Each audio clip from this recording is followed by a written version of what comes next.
Last time on Hakai, lots happened since then, so I'm gonna try my best to keep this short. Goku replaced Champa as God of Destruction, even though literally all the other destroyers voted to elect Vegeta, and since becoming Destroyer, our hero has begun struggling to control the new Hakai life form inside of him, prompting an uncontrollable, sinister transformation. Then there are these new body-snatching bad guys called the Celestial Mages. They seek to gather the 5 primordial beasts to resurrect their version of Zeno to take control of reality, each of which is locked in stasis inside their individual cocoons and located randomly throughout the multiverse. The opposite to the Celestial Mages are the Celestial Guardians. They merely seek to retain the order of how things currently are. I could talk a ton more than just this, so just check out the playlist or compilation video in the description. But today, we rejoin the story after Goku is defeated by the mage known as Ardie. Wait, one last thing. If you like the series and hate 9-month-long hiatuses, you can fund this series directly to the author on Patreon. Gustavo really needs everyone giving their energy and is already about 2/3 of the way away from his goal. You can also talk to him directly on Patreon and share your thoughts and ideas to possibly shape the future of the series. This video is brought to you by...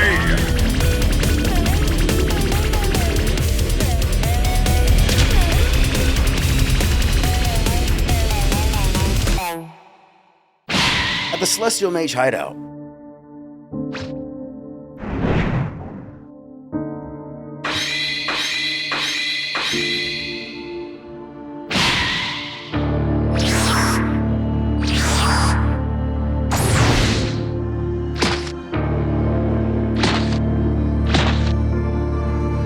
We rejoin a regular crew of baddies as Tyrant sneers. Hey, you finally arrived. It's been a while since you set the Hyrule cocoon via teleportation seal. Did it take you all this time to face that newbie god? The beautiful Brajin explains. Because of all the concealment seals placed around the hideout, we had no way of sensing your energy, so we were kind of blind here. However, Ardie finds himself put off by this perceived anxiety. Do they really doubt his victory?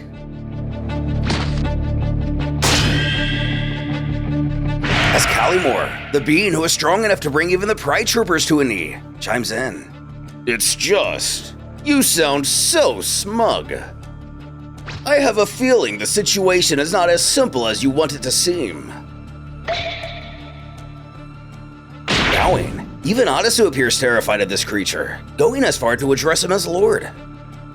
He exclaims what an honor it is to have with them one of the remaining parts of Overlord Zarat, the being who is on the same level as Zeno they're trying to resurrect. Those in such a position are called supreme deities.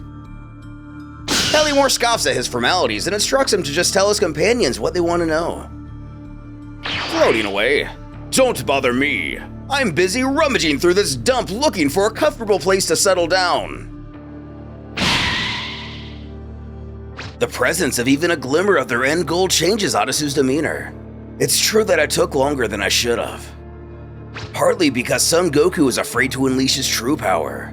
The true power he refers to is our hero's new Hakai form. If he loses control of himself while using his Hakai ki, the energy acts as an independent life form inside of him. It takes control of its host if this happens. So I had to force him into it. But the main reason was I got caught up in the fight and that ended up prolonging things more than I should have let it. Zorky replies, it's hard to believe that you of all people wanted to prolong a fight. You've always been the type who likes to be cautious and end any conflict as quickly as possible. And that's right, but Ardie speculates that being hosted in the Saiyan's body has brought out some eccentric personality traits. The Celestial Mages being body snatchers and all. None of the bodies they currently have are their original. He furthers that while fighting Goku, he felt an inexplicable excitement, and even though he tried to control it, he ended up getting a little carried away. Crocodile Man understands this feeling too. The integration of who they really are and the bodies they've taken control of. While I was face to face with Beerus, I could sense some of these feelings within a man called Tyrant, even if only a little. This mage wields the body of Beerus' former master. Ardie laments. These bodies limiting our powers is one thing, but I did not predict each body itself having its own quirks. In these next 6 months, we need to work on strengthening ourselves, both physically and mentally. Last chapter. He announced to the defeated Goku and his entourage that in 6 months, a great attack will come on a multiversal level, the objective being to exterminate all 12 universes in Zeno's kingdom. Continuing, when we have fully adapted to these bodies, nothing will stop us.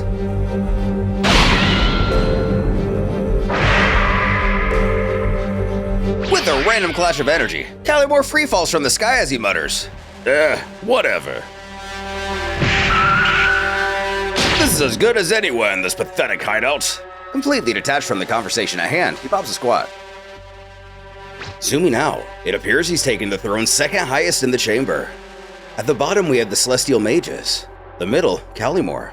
We can likely assume the highest and largest throne is said to belong to their leader Zara when he's resurrected. Callimore declares now all there is to do is wait. After the Earth's warriors gather at the lookout at Dende's request, Beerus explained the situation to the others, detailing how the lore of the divine hierarchy has expanded, at least to us. And now beings from another multiverse seek to resurrect their version of Zeno and wage war on his kingdom. At least, this is as much as Beerus knows. Gohan wants to clarify. He's saying that these celestial mages are going to attack the Earth specifically, which is a strong possibility. Pycon, the leader of the Celestial Guardians, the good guys, said Universe 7 has garnered up a lot of unwanted attention due to the Tournament of Power. To be direct, it's very likely this universe will be seen as a viable threat and targeted specifically. Especially for those who participated in the Tournament of Power. Panicking! Krillin didn't know this included him! What can he do against psychos who can challenge even the gods of destruction? Piccolo, while keeping his composure, kind of agrees. For being so powerful, I wouldn't think they'd bother fighting us. I assume what Beerus means is they will send their lessers for anyone not on their level. Exactly Beerus' thoughts as well. Pycon said these guys previously caused a great war in the universe. I think the mortals will somehow be involved in this, so I'm warning you to be ready. Tien vows they'll put their heart and soul into protecting the Earth like they always have. Now that Goku and Vegeta aren't here, they're going to have to push themselves that much harder. Gohan agrees. He'll do his best to become as strong as he's ever been.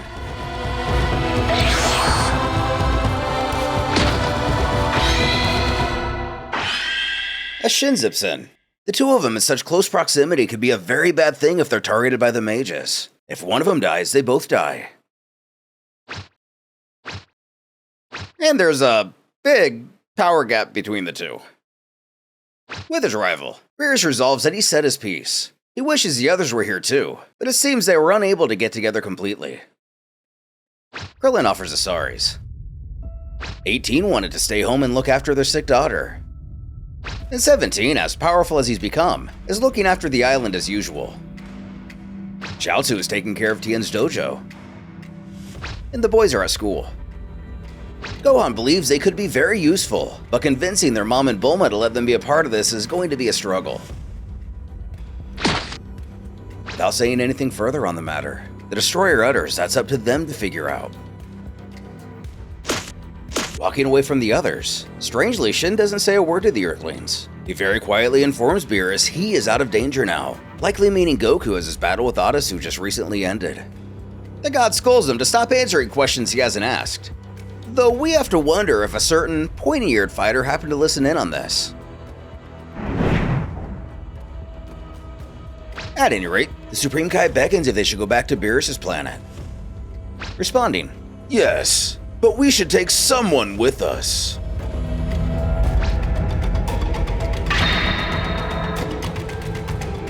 Picking out Majin Buu specifically, he questions, Majin Buu, tag along, won't you?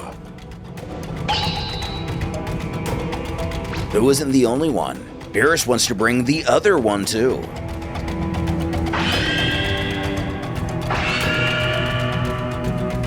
Of course, being the reincarnation of Kid Buu, what could the Destroyer be planning? Is this simply a measure to keep a part of Buu away from the Celestial Mages? It's been said that the Buu we know is already just a very small piece of the primordial beast known as Buu, so naturally the villains will be after the both of them. Universe 7, Planet of Destruction. An exhausted Kibito tries to gather himself. When the four of them arrive. Looking back toward Zoob, Shin questions what Beerus plans on telling this child once he wakes. He bluntly sneers he doesn't have the patience to deal with brats, so he's going to keep him unconscious for a while. Unfortunately, it doesn't seem like there's any training in store for the young man. The case that Beerus is simply trying to hide the pair grows stronger. When Buu angrily inquires where the food is, he promised. Annoyed, the god seethes for him to see if he can wait a little bit. It's not like he's starving. Thinking to himself, to convince Buu to come here, he had to promise him a lot of food. Then he had to offer him twice as much, so it stopped demanding they also take a guy called Satan and some dog. He'll have to ask Whis to go to Bulma's to replenish their stock.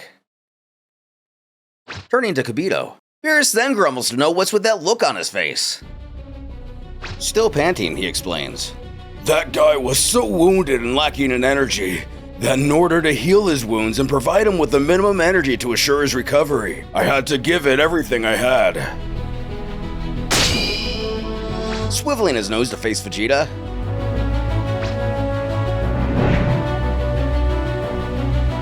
he's recovered after his intense battle with Cooler. Knowing him, this battle isn't even what's currently on his mind. Going on, when I started to heal him, he woke up and then felt the powerful ki from the fight with Son Goku and his enemy. After that, he went to that cliff and has been there ever since. Intrigued, the Destroyer queries if he also managed to find the person Vegeta was fighting. No, to tell you the truth. Kibito responds slightly defeated. Shin clarifies, we were in such a hurry to save Mr. Vegeta that we didn't pay much attention to anything else. But if he had been there, we certainly would have found him. Something we still haven't received closure on. The battle between Vegeta and Cooler ended in a final beam struggle. The latter was put into worse shape than even Frieza and Namek.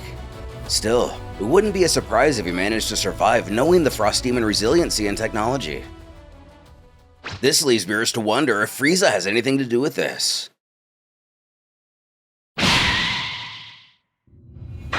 We join the Emperor amidst an armada of ships. Berry Blue enters to address her overlord. They've looked everywhere, but couldn't find Lord Cooler or Vegeta. This means either someone else has snatched up Cooler, or he's still out there floating in the void of space. Frieza wonders how they could have just disappeared. Could the guy who took Janemba have had something to do with it? Earlier, Pikkon literally dropped by, punked out Frieza, and skipped away with Janemba's cocoon. Then remembering something about his augmented form, he curses his brother, screaming he won't allow him to become superior to him ever again. Putting this story on the back burner, we join the Celestial Guardians in the middle of another meeting. Similar to Beerus, he informs everyone of the goings-on of the multiverse per the Grand Priest. The Angel of Universe 6 reported that the primordial beast Hyru was taken by Odasu. It was also reported by Universe 8 that Hatch was taken by Tyra. And Universe 11 reported that Calimore went with Zorky of his own free will. Fortunately, we managed to recover Janemba in the sleeping part of Majin Buu, but it's undeniable that the Celestial Mages have the upper hand at this time. Prompting the Guardian, who looks like a Saiyan and who I'm not sure was ever given a name, to seethe. This is a catastrophe! In such a short time, they've managed to kidnap Zuno, destroy the Super Dragon Balls, and capture 3 of the 5 great primordial beasts. We failed completely! You failed, Pikkon. You have led us to defeat! It should be noted that this isn't the first time this man has put up resistance to Pikkon's leadership. Endor comments that casting blame won't help, and they need to think of solutions instead of making accusations. Pikkon agrees. If they want to have a chance at victory, they need to start acting immediately. Those resistance furiously questions. And what are your suggestions for action, Master?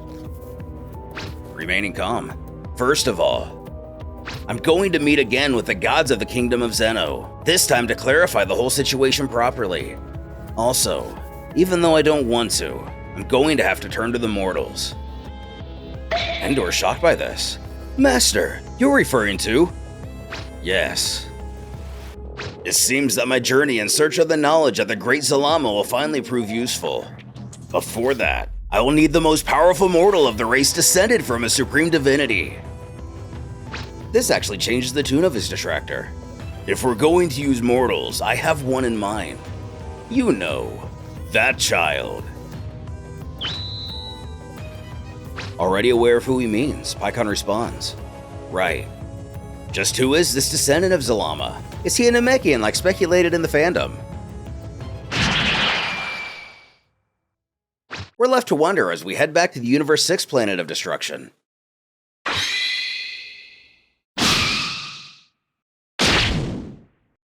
Goku wakes up to find all his injuries have been healed.